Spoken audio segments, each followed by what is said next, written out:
Evangelho de Jesus Cristo, segundo escreveu São Lucas, capítulo número 11. Nós iremos ler do verso 1 ao verso número 8. Evangelho de Jesus Cristo, segundo escreveu Lucas, capítulo número 11, do verso 1 ao verso 8. Todos acharam? Assim diz a Santa Escritura. E aconteceu que, estando ele a orar num certo lugar, quando acabou, lhe disse um dos seus discípulos: Senhor, ensina-nos a orar, como também João ensinou aos seus discípulos. E ele lhes disse: quando orardes, dizei: Pai, santificado seja o teu nome, venha o teu reino, dá-nos cada dia o nosso pão cotidiano, perdoa-nos os nossos pecados, pois também nós perdoamos a qualquer que nos deve, e não nos conduza em tentação, mas livrai-nos do mal. Disse-lhes também: qual de vós terá um amigo, e se for procurá-lo à meia-noite, lhe disser: amigo, empresta-me 3 pães, pois que um amigo meu chegou à minha casa, vindo de caminho, e não tenho o que apresentar-lhe? Se ele, respondendo de dentro, disser: não me importunes, já está a porta fechada, e os meus filhos estão comigo na cama, não posso levantar-me para te dar? Digo-vos que, ainda que se não levante a dar-lhes, por ser seu amigo, levantar-se-á todavia, por causa da sua importunação, e lhe dará tudo o que houver mister. Verso 9: E eu vos digo a vós: pedi e dar-se-vos-á, buscai e achareis, batei e abrir-se-vos-á. Repito: e eu vos digo: pedi e dar-se-vos-á, buscai e achareis, batei e abre-se-vos-á. Amado e eterno Deus, nós oramos e pedimos o teu socorro e a tua atuação, que neste momento não venha falar da minha capacidade, mas venha falar daquilo que o Espírito Santo nos instruir e direcionar. Fala com todos, a princípio fala comigo, nos dá a palavra profética e a palavra ungida em nome de Jesus. Amém. Quando eu cheguei aqui nessa noite, eu até pensei, falei: Senhor, tu queres mesmo que eu fale a respeito disso? Os hinos da harpa estão indo numa direção, os hinos da harpa estão em um propósito, e agora, depois que a irmã Marlene trouxe o hino, e a nossa irmã Raquel também veio de encontro àquilo que as irmãs cantaram. O texto que nós estamos lendo, irmãos, capítulo 11 de São Lucas, mantenha a Bíblia aberta, ele nos narra a respeito, ele fala a respeito sobre um diálogo que Jesus tem com os discípulos, com aqueles que já andam com Jesus. Os discípulos chegam até Jesus e dizem: Senhor, ensina-nos a orar. Os discípulos viram Jesus orar, os discípulos ouviram Jesus orar, os discípulos percebem o que a oração de Jesus pode fazer, então eles olham e dizem: Senhor, ensina-nos a orar. Os discípulos não perdiram e não falaram: Senhor, nos ensina a pregar, nos ensina a fazermos visitas, nos ensina a cantarmos, nos ensina a tocarmos. Eles dizem a Deus: Senhor, nos ensina a orar. Por que que os discípulos entendem e querem que o Senhor Jesus ensine-os a orar? É porque eles entenderam o peso, eles entenderam o resultado que a oração tem. Se Jesus não orasse, o filho da viúva de Naim não ressuscitaria. Se Jesus não fosse um homem de oração, o mar não havia se aquietado, o vento não haveria parado, e não haveria grande bonança.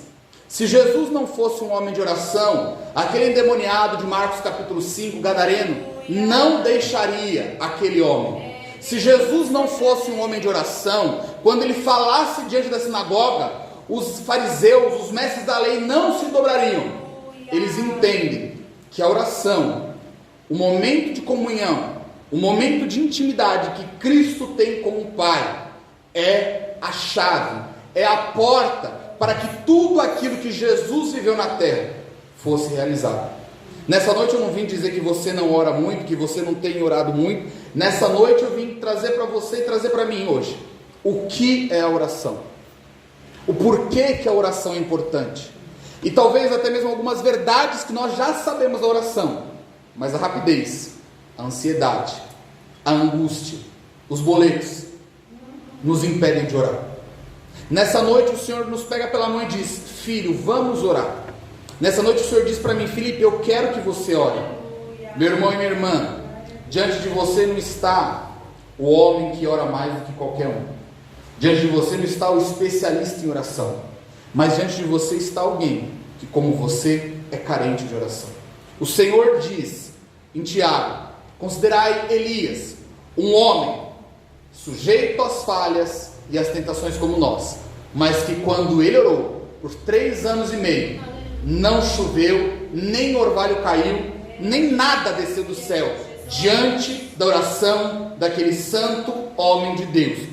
E o texto diz que quando Jesus começa a falar a respeito de oração, ele diz, verso 2: quando orardes. Quando orardes. O verso 2 diz: quando orardes, dizei, Pai Nosso. Em algumas traduções, Pai santificado seja o teu nome. E o que isto significa? Quando orardes. Eu não sei se vocês já passaram por essa experiência.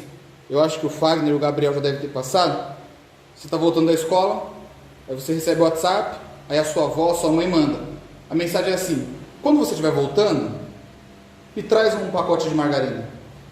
Quando você estiver voltando, me traz uma Coca-Cola. Talvez o seu filho, irmãs, quando você está preparando a refeição, ele diz: mãe, quando você for fazer o almoço, faz um suco para mim. Quando você for fazer a ceia de final de ano, prepara aquela rabanada. Ou seja, não é uma possibilidade, é uma certeza. Ou seja, quando alguém faz esse pedido, ele sabe, ele vai fazer aquilo. Ela vai estar fazendo aquilo. Ele espera que esteja fazendo aquilo. Da mesma forma, Jesus Cristo conosco, irmã Lourdinha. O Senhor diz: quando estiveres orando, quando orardes, o Senhor está dizendo: eu espero que você ore. O Senhor espera que nós oremos. Quando nós oramos, nós não estamos atendendo às expectativas do homem. Nós estamos atendendo a um Deus que espera por nós. Não é a igreja que quer que eu ore. Não é o pastor que quer que você ore. É Deus que quer que você ore. Quem quer que o homem seja o mais interessado e o mais abençoado coração? Não é a igreja, é Deus. É Deus dizendo: eu quero que você ore. Eu quero que o Felipe ore. Eu quero que o Burgo Paulista ore. Deus diz: quando orardes. É Deus dizendo: eu quero que você ore. Eu espero a sua oração. Meu irmão e minha irmã, imagine só você por meses, anos, dias, marcar uma consulta. Quão difícil é nós marcarmos uma consulta. Quão difícil é nós marcarmos um agendamento e chega na hora e o médico desmarca. Nós marcamos a consulta, o médico desmarca. Nós insistimos e o médico reagenda. Com a oração em Deus não é assim. É Deus que espera por nós. A Bíblia diz em Tiago: chegai-vos a Deus e Ele se chegará a vós. É Deus dizendo: eu quero que você ore. Meu irmão e minha irmã, se até agora eu e você não tínhamos orado, se até agora nós não temos entrado na oração, irmã Neide, se até agora eu não tenho orado o suficiente, isto já é um motivo. O Senhor me espera na oração. O Senhor está dizendo: eu estou nesse ambiente, eu estou neste horário, eu estou nesta hora, com a cadeira estendida, a mesa posta e o banquete aberto para você vir a mim na oração, irmão Rodrigo, e participar desse banquete. É o Senhor dizendo: eu já preparei a mesa, eu já preparei o quarto, eu já preparei tudo para que você esteja. É Deus dizendo: quando orardes, o Senhor quer que nós oremos. Quando nós oramos, nós não estamos atendendo a uma agenda do homem, nós estamos atendendo a uma agenda dos céus. A oração é encontro com Deus. A oração é uma comunhão com Deus. A oração é encontro com Deus. Ah, irmão Felipe, mas Deus não anda comigo 24 horas? Anda. Ah, irmão Felipe, mas Ele não é onipresente? Ele é. Ah, irmão Felipe, mas Ele não é onisciente? Com certeza. Mas o que Ele está dizendo é prioridade. O que Ele está dizendo é exclusividade. O que Deus está dizendo é que a oração é mais íntima que o casamento.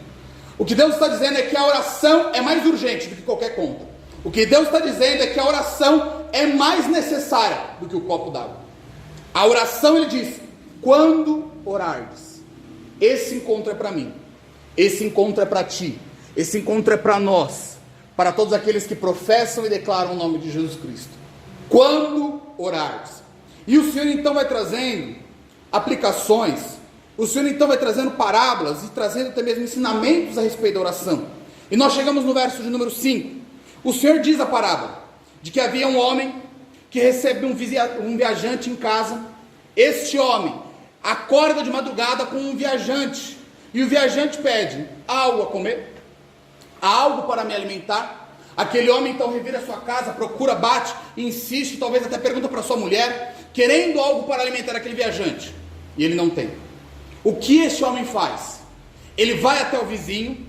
Chegando ao vizinho, ele diz: por favor, me dê 3 pães, porque o meu viajante chegou, eu não esperava, e ele quer se alimentar, e eu não tenho nada em casa. Do verso 5 ao verso 8 é essa história, Fagner. Um homem que recebeu um viajante e não tem como satisfazer e alimentar aquele viajante. E talvez você possa dizer: mas, irmão Felipe, o que isso quer dizer? Porque, poxa, hoje em dia, a nossa irmã Aureni falou que ela foi viajar, pegou um voo, demorou talvez 1, 2 horas, e já chegou para viajar. Talvez chegando lá no Pernambuco, ela ficou 40 dias, 50 dias. E o que isso significa? É que hoje em dia, é muito difícil a gente entender esse contexto. Mas naquela época, as viagens, irmão Rodrigo, eram longas, eram dias, eram semanas. As viagens não são como hoje, Gabriel, aonde a pessoa em 40, 50 minutos cruza o estado, cruza o país, às vezes até atravessa para outro estado. Naquela época, as viagens demoravam.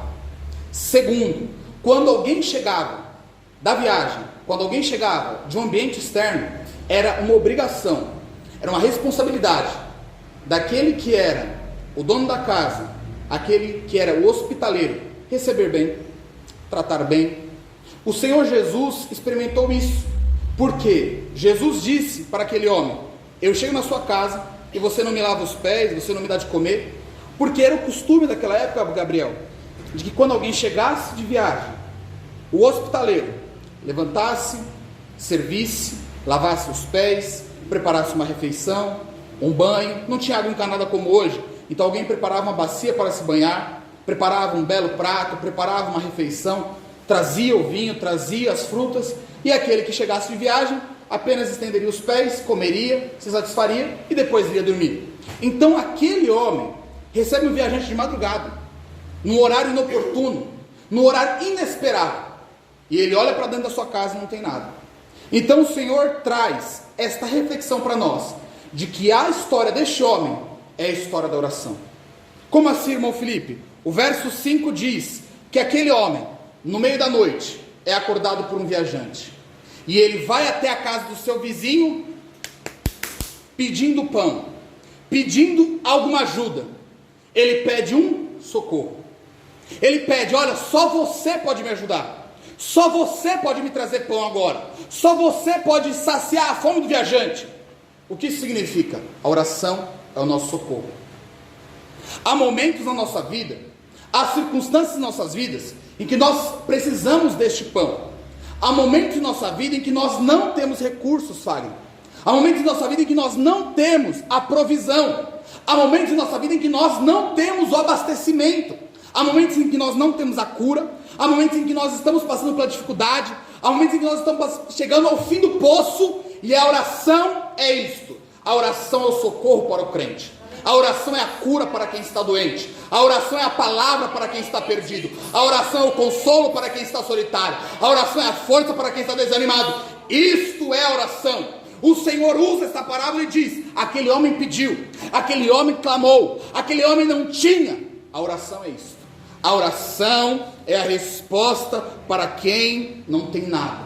Aquele homem não tinha nada, irmã Jovelina. Aquele homem não tinha a quem pedir. A oração é isso. Quando nós chegamos a Deus, dizemos: Senhor, eu não tenho. Senhor, eu não consigo. Senhor, eu não posso. Senhor, eu não sei o que fazer. Senhor, me dá fé. A oração é isso.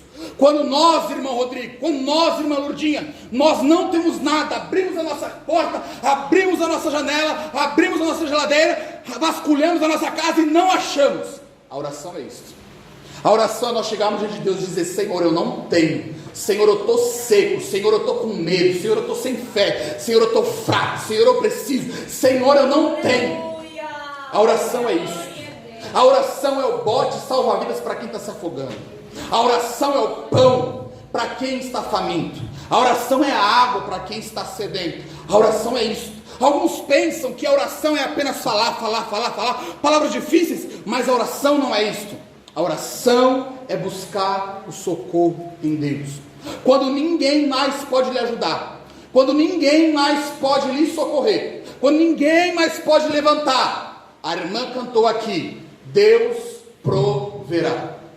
Nós temos essa certeza de que a oração é o nosso socorro. A oração é aquilo que pode, é aquilo que é eficaz. A oração é aquilo que de fato pode atender. A oração é o único meio pelo qual nós teremos a nossa necessidade satisfeita. Eu não sei qual é a sua necessidade, eu não sei qual é o seu pedido, eu não sei o que é que você precisa. Talvez na sua casa não tenha, talvez aqui na igreja não tenha, mas eu sei um ambiente onde tem.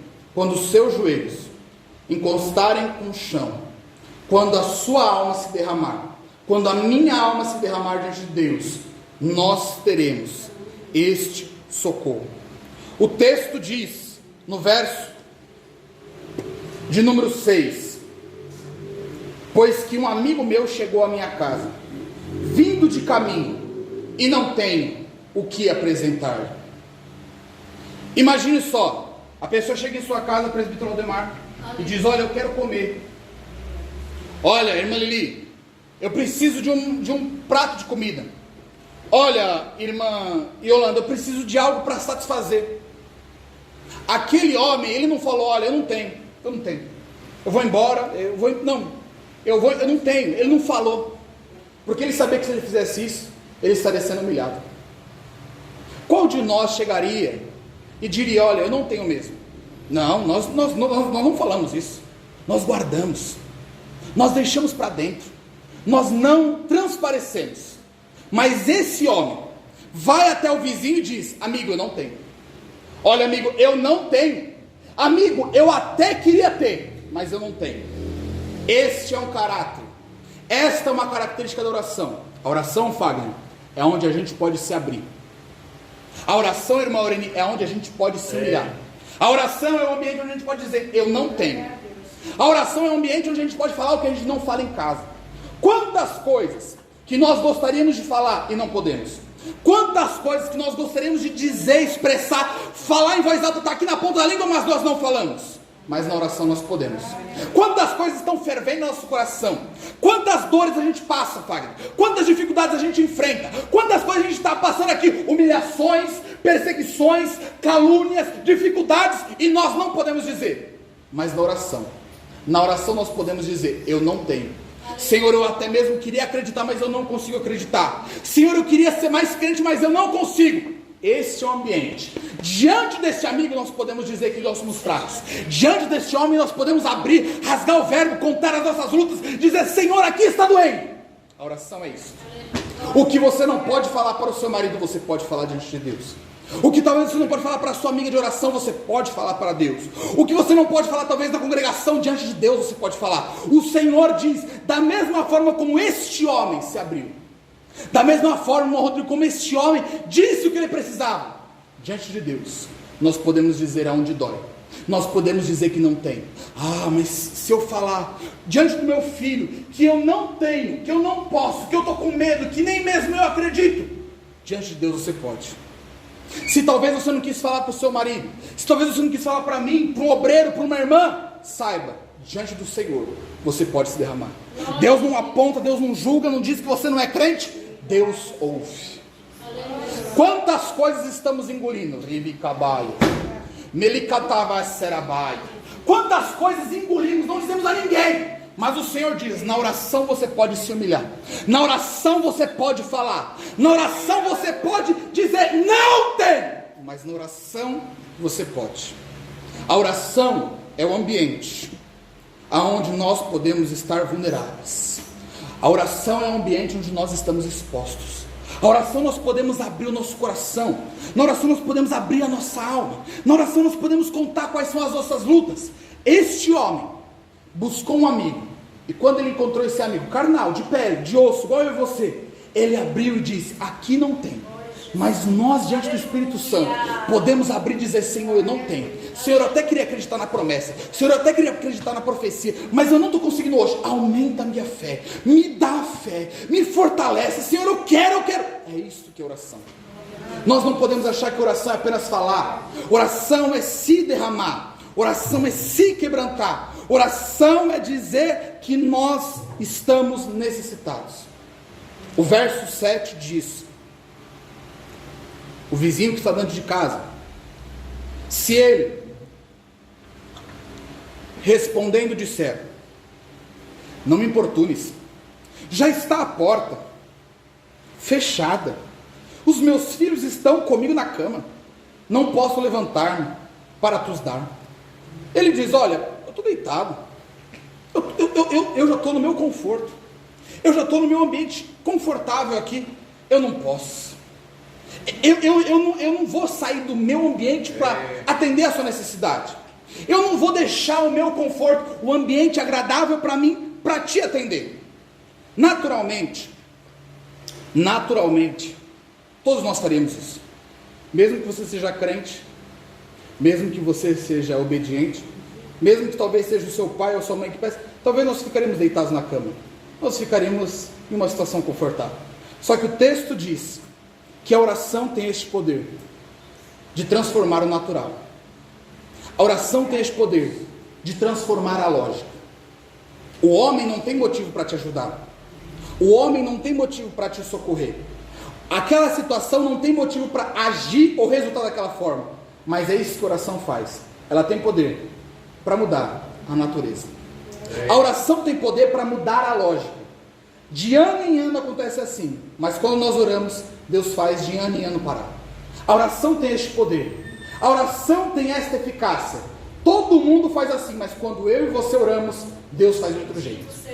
Todo mundo fala assim, todo mundo julga esse processo assim, todo mundo tem essa decisão, todo mundo tem essa resposta, mas quando eu e você oramos, a resposta é diferente, a sentença é diferente, a mudança vem. O nosso Deus é poderoso para que através da oração Ele muda o que é natural, Ele muda o que é lógico, Ele muda o que sempre acontece. O que os homens diriam, Deus faz mudar. As desculpas que dariam, Deus troca. O nosso Deus é poderoso e eterno para mudar situações. A oração é isso. Ah, mas todo mundo que tem isso morre assim. Não, mas com a oração não vai morrer assim não. Ah, mas todo mundo que tem esse gene, tem isso na família, todo mundo dessa família morre assim. Mas nós vamos orar e eu não vou morrer assim. Ah, mas na minha casa sempre foi assim. Mas nós vamos orar e na sua casa não vai ser mais assim. A oração tem este poder. O texto diz que a oração foi poderosa. O clamor, a insistência, a perseverança. O texto diz no verso 8: digo-vos ainda, que se não levante a dar-lhes por ser seu amigo, levantar-se-á todavia, por causa da sua importunação, e lhe dará tudo o que houver mister. Perceba que aquele homem precisava de 3 pães, e sabe, irmã Yolanda, ele não conseguiu por causa do argumento dele. Talvez os argumentos dele fossem fracos, talvez os argumentos dele fossem inúteis, talvez a sabedoria dele fosse inútil. Isso significa que não serão pelos nossos argumentos, não será pela nossa sabedoria, não será pela tua capacidade. Ah, mas o irmão Felipe vive essas bênçãos porque ele tem muita teologia. Ah, mas o presbítero Aldemar consegue porque ele fala bem. Não, irmão, o texto diz que ele dará pela insistência, pela perseverança, pela dedicação, pela convicção. Oração não é imposição, oração não é obrigação, oração não é uma chantagem. A oração é a convicção daquilo que você quer. Nós só oramos porque nós sabemos que Deus está nos ouvindo. Nós não oramos porque nós sabemos que os outros ouvem, mas nós oramos porque sabemos que Deus os ouve. Nós sabemos que além de Deus nos ouvir, nós ouvimos a Ele. O motivo pelo qual nós insistimos é porque nós sabemos que, além de outro amigo que nos ouve do outro lado da rua, há um Deus nos céus que nos ouve. A oração é essa dedicação. Eu não sei o porquê você tem orado, eu não sei o porquê você tem clamado, eu não sei qual é o objeto da sua oração, mas o Senhor diz a nós hoje: ore um pouco mais. Continue crendo no que a oração pode fazer. Continue crendo no que a oração é. A oração é a linha direta com Deus. A oração é o caminho sem barreiras. A oração é a fila direta com Deus. É a audiência particular com Deus. Quantas vezes nós entramos em filas e aí alguém fala: opa, eu estava aqui, estava na sua frente e você não sabia. Não, mas é que eu fui ali e voltei. Não, mas é que eu estou guardando lugar para minha amiga. Na oração não tem isso. Na oração é você e Deus. Não há ninguém no meio. Não há barreira, não há pedra, não há pau, não há muro, não há nada. Diante de Deus, só há você e Ele e você. A oração é a audiência particular com Deus. A oração é o caminho direto com Deus. A oração vem em nós. O texto, verso de número 8 diz: digo-vos que, ainda que se não levante a dar-vos, por ser seu amigo, levantar-se-á, todavia, por causa da sua importunação, e lhe dará tudo, o que houver mister. Em algumas traduções diz: e lhe dará tudo o que é necessário. Nós também precisamos entender, nós precisamos ter esta convicção, de que a oração não é uma cartinha para o Papai Noel, onde tudo que nós pedimos vai acontecer. Nós precisamos ter a convicção, Gabriel, de que a oração não é onde tudo que eu falar, Deus vai me entregar com um laço vermelho, deixa na minha porta e fala: seja feita a sua vontade. A oração é: Deus me dar o que é mistério. Deus me dar o que é necessário.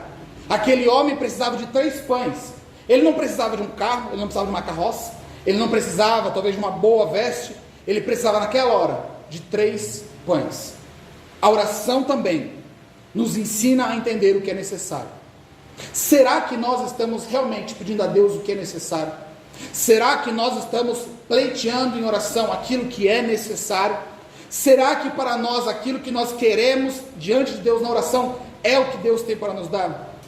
Se Deus ainda não deu, se Deus ainda não disse sim, é porque talvez ainda não seja necessário para nós agora. Mas irmão Felipe, eu preciso de uma cura. Irmão Felipe, eu preciso de um milagre. Irmão Felipe, eu preciso de uma operação sobrenatural. Talvez não seja necessário agora, não para sempre, mas talvez não seja o momento. Aquele homem naquela hora não precisava de coisas a mais, ele precisava de uma coisa simples, pontual. Era aquele momento, era aquela hora e era aquilo que ele precisava. E aquele amigo chega e diz: olha, você insistiu, está aqui os 3 pães. Da mesma forma, diante do Senhor nós estamos nessa noite.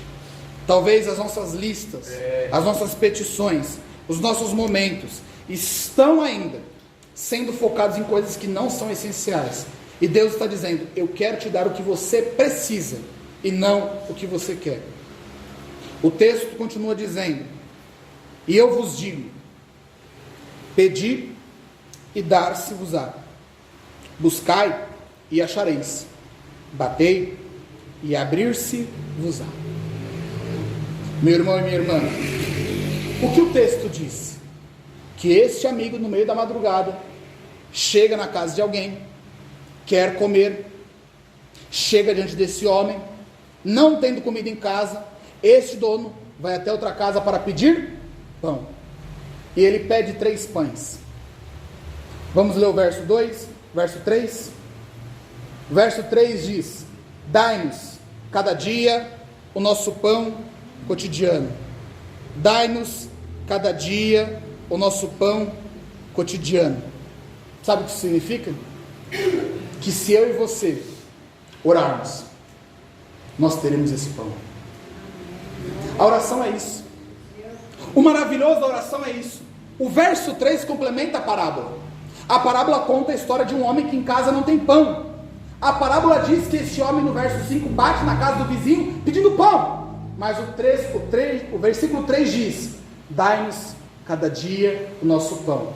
É Deus dizendo: se você me buscar em oração, você não vai precisar depender do homem. Quantas pessoas são carentes? Quantas pessoas estão desesperadas atrás de um homem? Desesperadas atrás de alguém? Mas Deus está dizendo: se concentre em ter um relacionamento comigo. Se concentre em orar a mim. Se concentre em ter conexão comigo. Que o que você precisa, você não vai precisar bater na porta de ninguém de madrugada. Sou eu mesmo que tenho para te dar. O que o Senhor quer dizer para nós é que a oração é mais poderosa que uma amizade. Aquele homem insistiu com o seu amigo, mas o Senhor está dizendo, no verso 3, dai-nos cada dia o nosso pão cotidiano. Se você orar, se eu orar, Fagner, o Senhor mesmo irá nos dar. E esta relação, esta conexão, esta proximidade é mais forte do que qualquer amizade. E nessa amizade, nós não iremos ser humilhados, nós iremos contar as nossas dificuldades, nós iremos contar os nossos pecados, nós iremos contar o que falta em nós, mas nós em ninguém seremos humilhados. O Senhor irá satisfazer as nossas necessidades. Não aquilo que você quer, mas aquilo que nós precisamos. O Senhor tem pão para nos dar. O Senhor tem pão para nos dar, Gabriel. O Senhor tem pão para nos dar. Ele mesmo disse: eu sou o pão vivo que desceu dos céus.